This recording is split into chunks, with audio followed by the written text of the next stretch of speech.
and welcome back to Date with the Divas. We aspire to bring you quality and engaging content regarding hot topics, your favorite celebrities, fashion, and all that. Everything in this video is alleged and presented in the most biased and opinionated way. We want you, our loyal subscribers, to join in the comments, share your opinions. If you haven't subscribed, please click that subscribe button, like our videos, and follow us on Facebook and Instagram at Date with the Divas and on Twitter as Date W the Divas. So now let me introduce you to the Divas. We have Antrese. Cheers. We have Marnita. Cheers. We have Marilyn. Evening Divas. We have Lava. Hey. We have Michelle. Cheers. Ms. Nicole. Hello, ladies. And we have Ms. Lavelle. Ching, good evening, Divas. All right. Now, Marnita, you want to go ahead and do your thing? All right, Divas, we got a lot to talk about, so let's get into it. First off, the Smiths. They're back in the news again. During a recent episode of Jada Pinkett Smith's Red Table Talk, she slipped up and kind of said casually that Will and his ex-wife, Sheree, still go on vacations together without Jada. So let's get into this a little bit. Sheree was guest hosting on a episode of Red Table Talk alongside Jada and her mom.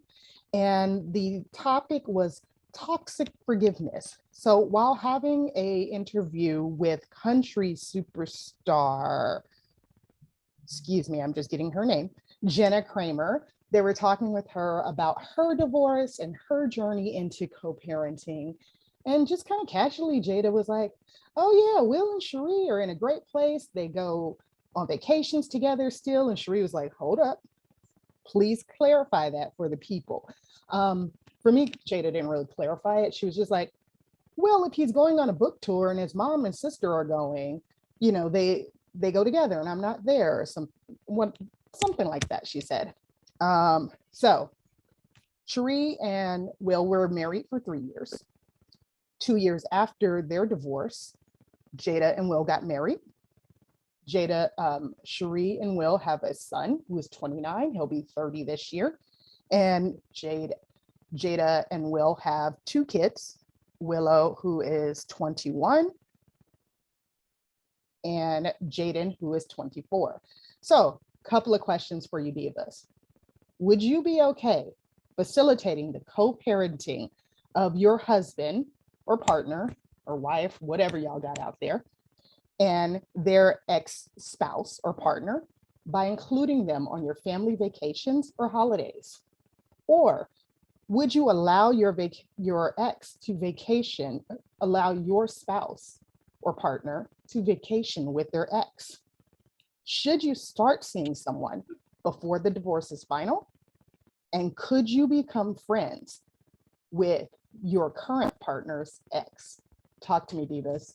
The first question was, would you be okay facilitating the co-parenting of your husband and your ex-spouse or partner by including that person on family vacations or holidays? And would you allow your current partner to vacation with their ex? That all depends on the relationship, on how things began. Was this said so person the cause of the divorce? If that's the case, I'm sorry, there's no ifs, ands, or buts, not happening. However, if the person came in after the fact, there's no reason why. If you're interacting with my child, I want to get to know the person that's interacting with my child. I'm open to that. However, if you started something, I got to finish it, not happening. You're missing, excuse me, you're missing the point. You kind of turned it around. It's not whether the ex will do it, it's whether the current person. So even if she started, if she's the reason for the breakup. The question is, with your current mate, would you facilitate a relationship with their ex? Yes.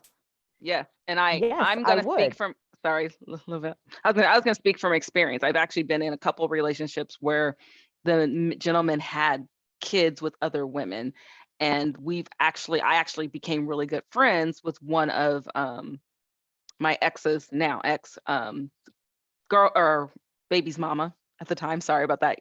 They weren't married. And to the point where I actually went to go visit, and we were out, me and the woman were out to dinner with her friends, and one of her friends says, wait, this is your son's girlfriend, your son's mom's girlfriend. And I'm like, yeah, we're friends. And it was, so did I say that right? Your son's Son's father's, Girlfriend. your son's father's girlfriend. Yeah. So did I just say that right? You No. said it wrong at first, but now you said it right. Yeah, okay, sorry. Son's father's girlfriend, and we had a good relationship. But you have to be in that place because that's still his child. He still needs to raise them. And she needed to know who I was because I was going to be in that child's life. And I did not have any animosity because it wasn't because of me that they broke up. They realized that they just were not meant to be together, and they had to build a friendship in order for them to raise their child. Some people take 10, 20 years to heal. Look at the Braxtons. That Yeah. mom still ain't healed. And Jada and Sheree actually talked about that before the guest came on. Yeah. They talked about their road to forgiveness and how they had a bumpy start at it, and just they talked about kind of the methods that they went through. Yeah, maturing. They wrote journals to each other. They had a journal that they passed back and forth, where they wrote down things that they wanted to say but just couldn't say in person. So they had a long road to this. And so I wanted to dive into one of the other questions. Should you start seeing someone before their divorce is final? What do you guys think about that, Divas? Joe, what's that face for? I personally wouldn't do it. I want the divorce to be final just because I feel like depending on what it is, they're still legally married in my eyes. And so until they say they're completely divorced, that's where I'm at with that. But I think that personally that it all depends on the person. Again, I think that, the person has to be really ready. I know one of the things that they discussed inside of the Red Table Talk was that they recognized that maybe it was too soon. But there's some people that they may not have been divorced, but they've been separated for a significant amount of time. And so therefore, they're able to move on. So I think that is contingent on it's individual, on each individual. And you have to be cognizant. And I think the thing with Jada and his ex Sheree, that the fact that they recognize the level of maturity, and now that they realize something different, like looking back, they realize that they both had to mature and that they were both young. So I think that it all depends on the maturity of the people and the maturity that you put into the relationship. If you can say, you know what, I'm over this, and it's, whatever the situation may be, we can move on and I can move on, then fine. I think so be it. It can happen, I don't think a divorce means anything because some people don't get divorced for 5-10 years. So we're not dating until that happens. Michelle, you wanted to say something? No, I was just Lava covered my point. I was just gonna say that some divorce proceedings take years to complete. I mean, look at Brad and Angelina, how their divorce proceedings are probably gonna go on forever. But they've been separated for a long time, and I think the point was already made that it depends on whether the person that you intend to date is really truly done with the former partner. I think the issue with Will and Sheree was that they were still kind of iffy, and then Jada kind of came in and kind of, I don't know, maybe muddied it a little bit for Will. And so I don't think you should go in and date someone who's freshly separated from their prior relationship, because there is still I think that there still has to be a little bit of healing and growing on that person's part. I don't necessarily think that finalization of divorce proceedings is required. Right. I mean, I have once, met a guy, and we start dating, and he was like, oh, I'm going through a divorce. I didn't think much of it then, but looking back now, I think that that's something I should have really not even anything between him and his now ex-wife. I think he just wasn't ready. It was like, you're freshly out of a divorce, and I'm single, been single, looking for someone to build a relationship with, and you're just not ready for that because you're just fresh out of a divorce. Like, you're freshly single again. You're not ready to jump into something serious again. Again, I feel like I've known people that have taken years to be divorced and they're still healing. They haven't, but I've known people who it took them several years to be divorced. And when they were divorced, they were good because that process had been so long that they were already in the makings of like getting themselves prepared. So by the time that stamp went on that paper, they were good. But again, some people, that divorce was very traumatic. And they're still kind of like going through the motions. So I think it's very much an individual process too. They said something about being healed and healing, and you could be in the process of going through both, and not to be so hard on yourself when it comes to that. That is so best luck to all of them. If it works for them, it works for them. We know that the Smiths are a different kind of couple. So Cardi B, we got a lot of Cardi B to cover. First off, we're going to talk about Cardi B's recent legal case. Cardi B was in court. She was being sued by a man named Mr. Kevin Brophy for $5 million for invasion of privacy. She allegedly misappropriated Mr. Brophy's likeness for an album cover. You guys can see it on the screen there. The album cover in question was for a 2016 mixtape titled Gangsta Bitch Volume 1. The cover art features Cardi sitting in the backseat of a limo, holding a beer with a man in between her legs. You cannot see this man's face. However, you can see a back tattoo. It is a tiger and a snake. Turns out this is allegedly a altered version of a tattoo that Mr. Brophy has on his back. So I'm gonna run some facts or some bullet points down here for you that we got from law360.com. Kevin Brophy is an avid surfer who has this tattoo on his back of a snake battling a tiger. It was featured on the TV show Miami Ink and done by tattoo artist Tim Hendricks.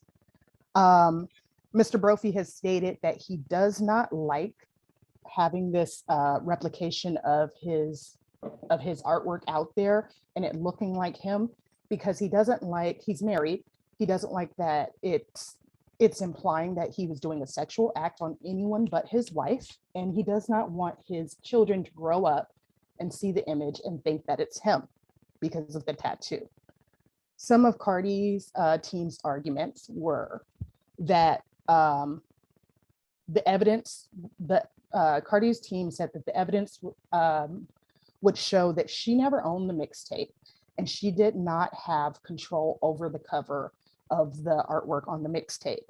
However, there was another account that said that she and her manager did pick the artwork that was on the back. I'm not sure how they came to pick it. She also argues that she barely made $225,000 off the mixtape after taxes, because let's remember he's asking for $5 million. She is arguing against his claim that he was humiliated by his image being out there.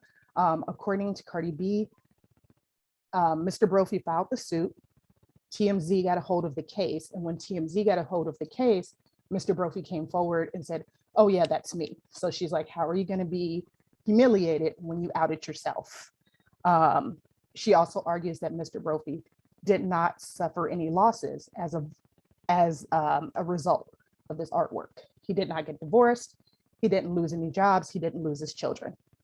The jury sided with Cardi B on this. So do you guys think that Cardi should be off the hook because she said she did not participate in the album cover artwork. I don't think she should be off the hook because she didn't participate in it. I think she should be off the hook because legally what they claimed wasn't true, according to the law. What they claimed as far as it was not a misappropriation of his likeness or identity. I forget exactly what it's called. And they had a transformative fair use. Do you guys think that they made enough alterations to the image? Or do you think that it looks like Mr. Brophy's tattoo? Well, there are some significant differences. Sorry, Joe. Continue. Yeah, no, only because I was able to see, I was looking at it side by side. Now, if a person is just looking at the mixtape, yeah, okay, you're just going to be just looking at it overall.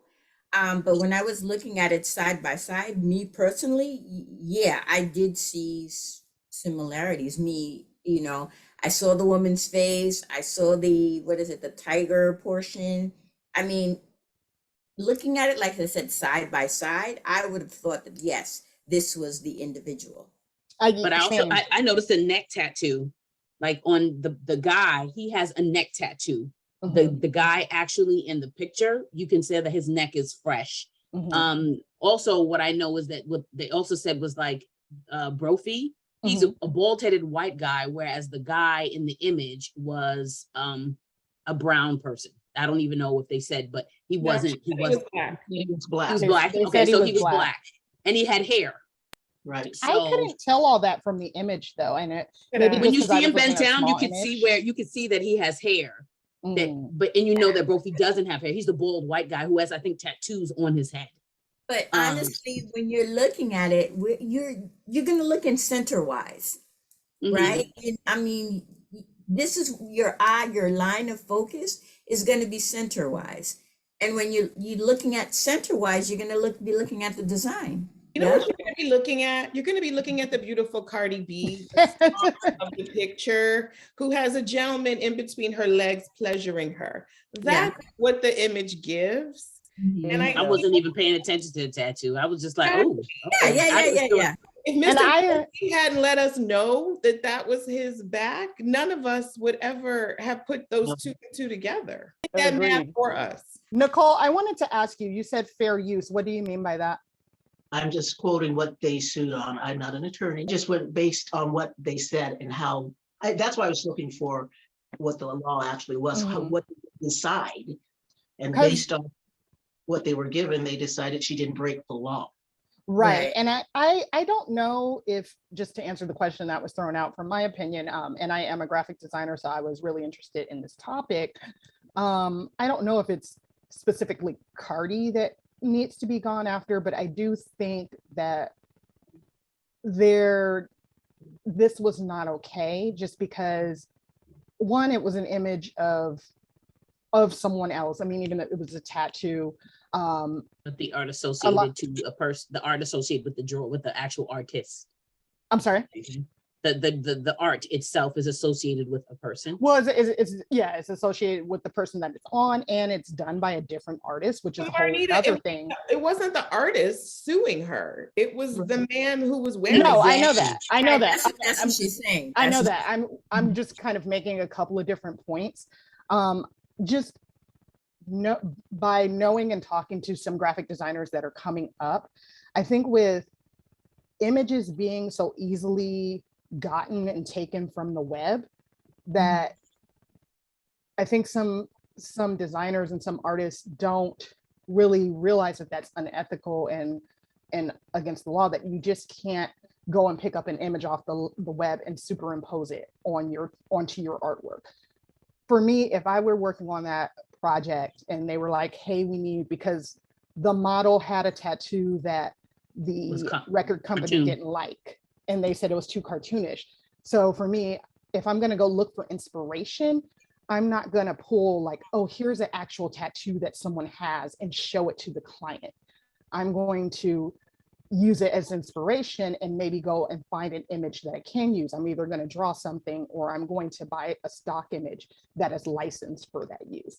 And I think that that's what should have been done. So I don't know who's guilty in this, if it's the graphic designer or if it's the client, which would be the record company. Well, from what I read, they made changes to the tattoo.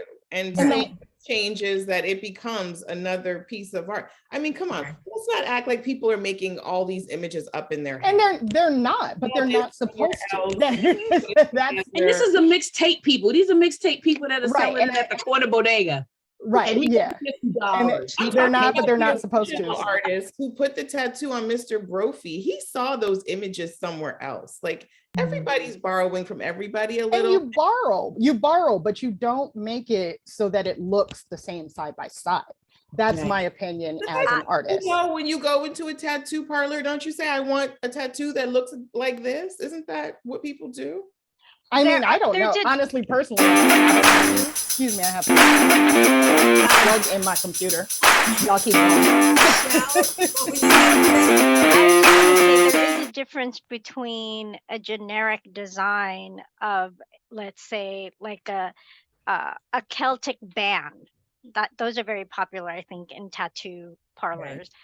But when you have someone who goes to a tattoo artist and says, whatever, even if they say, oh, I want this tiger that's on this picture next to this, there was a lot of thought process and artistic viewpoint that went into that tattoo. And I get that Mr. Brophy is not the tattoo artist, but I've known a lot of people who have tattoos, and their tattoos become a part of their identity. And I think that's his point. Right. And to further Marnita's point, is that you really shouldn't. Yes, they made some modification to the lighting and maybe slightly orientation of the pieces of the tattoo, but it was still majority the same tattoo. You can fix And the I lighting. guarantee you there's 20 other people walking around with that tattoo on their back. I can guarantee you. But all that is irrelevant. Everybody or just the millionaire? Does he get to sue? Who cares? Yes, if you're an artist, you don't like it. I wouldn't like it. He's not an But- artist. He's No, wearing no, art. I'm just saying, if like from Arnita's point of view, yes, if I were an artist, I wouldn't want someone taking my art and just changing one thing and calling it theirs, good, whatever. But the society doesn't go by what you like or don't like. There's a set of laws that cover that. Right, and there are laws against copying other people's work. But that's So what I'm that saying. tattoo was copyrighted? That I don't know. That I don't know. That- I- Of course then, But- when you're gonna go to court and sue somebody for stealing your art. And That I- and- wasn't what he Michelle, was. you were gonna that- say? That wasn't what the suit was about. And in fact, that's part of their Cardi B's defense. Her Right. team's defense was, this is not a copyright infringement suit. This is a misappropriation of someone's identity. And I think the crux of his case was, she took my identity. The problem was that nobody identified him from that tattoo. I think that was the issue. Or that he couldn't be identified because Yes. he Identify that himself. all his friends knew that Right. it was him. Except the tattoo artist who put it on there, because that was, I believe, he texted him and said, I think I see your tattoo on this record cover. And that's how he found Yeah. out about it. But Mm. yeah, I agree with you, Marilyn. But I also feel like there's also, I know that you guys are talking about the legal obligation, but artist to artist, or, like there's Artist. no, I'm sorry. If I took Marnita's, if I spent 25, whatever hours drawing something up and I post it on there, and then someone comes and just takes it and makes small edits and then says, oh, here's my work, I'd be pissed too. Yeah, but my point is Mr. Brophy is not the artist. And I agree with you. I- I see your point. Yeah. Yeah, and the artist is not suing Cardi B. And honestly, I get think that. I think the artist has a case. I don't- concede that. I just think that it was wrong to do for the graphic artists that put that tattoo on the album. Right. Yeah, And I think that was morally wrong. Marnita's point. Yeah. Yeah, I think it was morally wrong, and we just are in an age where people see things online, and because they can grab them, they're like, oh, this is what I want. So any artists out there, We're just also at an age careful where of that. people are making money grabs and for clout. Right? Very Just true. got to be very true. mindful Like, if you're going to put. go ahead, Marilyn. I think artists need to be mindful. If you're going to put stuff out there, you need to make sure it's Yeah. copyrighted. Do what you need to do to protect yourself so you don't find yourself in this situation. And I think that 5 million was a little excessive to ask for that. So, I guess that's why the jury went ahead and sided with Cardi B. So we're going to go ahead and move on, Divas. But guess what? We're not going to move too far because we got more Cardi B news. Jump down in the comments and let us know, do you agree with Mr. Brophy, or do you agree with Cardi B and her right to use the image? Yes. Let us know. Get in on the conversation. All right. So now we're going to get into Cardi B versus Madonna. Not in court, but, on social media. So this past Saturday, Madonna was reflecting on her 30-year anniversary of her 1992 album, Erotica, and the coffee table book, Sex, that she put out to go along with the album. In her post, she said, 30 years ago, I published a book called Sex. In addition to photos of me naked, there are photos of men kissing, men and women kissing, women and men kissing everyone, men kissing me. I paraphrased that because I messed up. Sorry, guys. I also wrote about my sexual fantasies and shared my point of view about sexuality in an ironic way. She went on to say, now Cardi B can sing about her WAP. Kim Kardashian can grace the cover of any magazine with her naked ass, and Miley Cyrus can come in like a wrecking ball, Madonna said. You're welcome, bitches, with a clown emoji. And the source of that is billboard.com. So, according to page6.com, Cardi B responded by tweeting, I literally paid homage to this woman so many times because I grew up listening to her. She can make her point without putting clown emojis and getting sick at the mouth. These icons really become disappointments when you're in the industry. That's why I just keep to myself. Those are tweets that have since been deleted by Cardi B. So, couple questions for you ladies. Do modern rappers respect those who have paved the way for this generation? Go ahead. I think that they do play. I want to say, I think that when I listen to Madonna's comment, I do feel like, for the majority, some people do pay their respect to the, I'll say old school. But then sometimes old school gets a little beyond themselves and think that this is this whole bow down thing. And whereas her statement is flat, when you say, bitches, and then you put a clown emoji, then there's some condescension. And there's some kind of like disrespect saying like, yo, like I'm it. And therefore, I was the one that paved the way. We already know that you paved the way, and you could have found a better way to express that, because Cardi took offense to it. And some people said, well, she probably didn't mean it that way. But the clown emoji, why'd you have to put the clown emoji? So there's some sort of like push, there's some sort of like, behind it. So she didn't have to put the clown emoji. Okay, fine. They referred the clown emoji did it. That's what it was. I don't even think it was the B word. I don't even think it was the B word. It was the clown emoji that did it for Cardi B. All right, I'm going to say I don't really get the clown emoji. I don't know what significance that has. But to me, when I saw it and read it, I thought the clown emoji represented her sarcasm. I took it totally different from the way Cardi B took it. So you think Cardi B was being a little too sensitive? She's always being too sensitive. I just didn't read Madonna's statement that way until I read everybody else's reaction to it. Because when I inserted, I thought it was, I did so and so and such and such. You're welcome.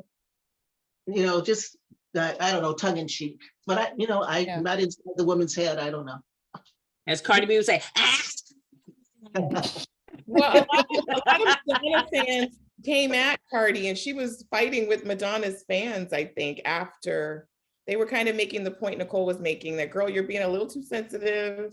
She's just reminding us all that she paved the way. It had nothing really to do with you. You were just an example.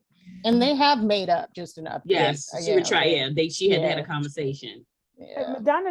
Madonna in the past has not been controversial towards other fellow artists. Has she been controversial and avant-garde in her work? Absolutely. But she's not one to go after people, you know. So I think, Sure. did she pave the way? She certainly did, because prior to her, nobody did what she was doing. They were all like oohing and eyeing. Question, we don't think Madonna was overselling her importance and discounting the Black women who have done made strides like her? That's what I'm trying to say. Before Madonna, there was Eartha Kitt, Josephine Baker. Josephine I had Baker. that in my notes, Nicole. Okay. I had that in my Yeah, notes. that's what I was thinking. Josephine Baker. Josephine Baker. Thank There you. were lots of artists before Madonna. There were lots of artists before Do you Madonna. think that she was trying to Point discredit them? Madonna was making No, is she really sexualized her image in an aggressive way that women were not allowed, or it wasn't permissive for them to do before that. And she was commercializing her sexuality in a really aggressive, with the sex book was hardcore. Like there was a lot of graphic imagery in there, and that for an A-list superstar. And she took the slings and arrows that these younger women now don't have to take. Like she said, Cardi B got her wet ass pee, and it's fine. When I was doing stuff like that, you guys had me up on the cross. I mean, I think the Pope banned her concert in Exactly. I remember that. Yeah. Like, I think that's the point she was making. I agree with you. Like for that time, this is what I mean. I agree with Nicole and I agree with you, Antrice. For that time, Madonna, yes, she like, I struck it to you and look and see.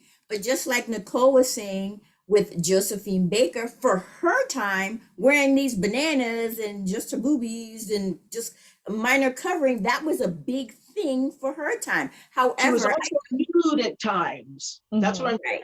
it's for the time, but I don't believe that like we were all saying, I don't believe that Madonna was like speaking out of turn or coming out her face, Yeah, I like think that. she was trying to promote her book. I don't think she was trying to take anything away from anyone, but yeah, as I was looking at this at my notes for all of this, I was like, oh, wait a minute. I was like, she wasn't the first, we got Josephine Baker and everything, but I don't think she was trying to say like nobody else did it. I think she was trying to say I pushed it over a certain amount. And I think the more important thing was it's the 30-year anniversary for the album, and they're trying to sell a 30-year anniversary album thing. So that explains to me why I'm seeing a lot more Madonna on my timeline. I do think it's interesting though that Miley Cyrus and Kim Kardashian did not feel the need to clap back. Right. I think Cardi does a lot of that. Like she stays on that internet getting mad. Yeah. Do you think too that that's kind of a little bit of making sure you're just keeping relevant, or you're keeping there, or like you said, Marnita, staying on everybody's timeline, just for Cardi? Or maybe that day was a bad day for Cardi. Cardi has a bad day 5 days a week. All these rap girls are just beefing about a lot of girls. Of course, I know Cardi songs, I know Meg songs, I know Lotto songs, but some of them is like, I just know your name because you're beefing. This Suki Hana said this to this person. It's like, oh, I ain't never heard your music, but I heard people talk about you, and I know you beefing. Right. Well, ladies, I think we breezed through this conversation. Everybody, listeners out there, watchers out there, put some comments down there. Let us know what you think about what we're talking about. Let us know what you want to hear us talk about. Anything to add, Divas? Make sure you subscribe. Make sure you like. And if you want, even share this video to people, just so that, they know what you're listening to. So y'all can talk about it too. It's all love. It's all love. So everyone, Good night. Good night, Cheers. everyone. Cheers. Deuces. Bonsoir.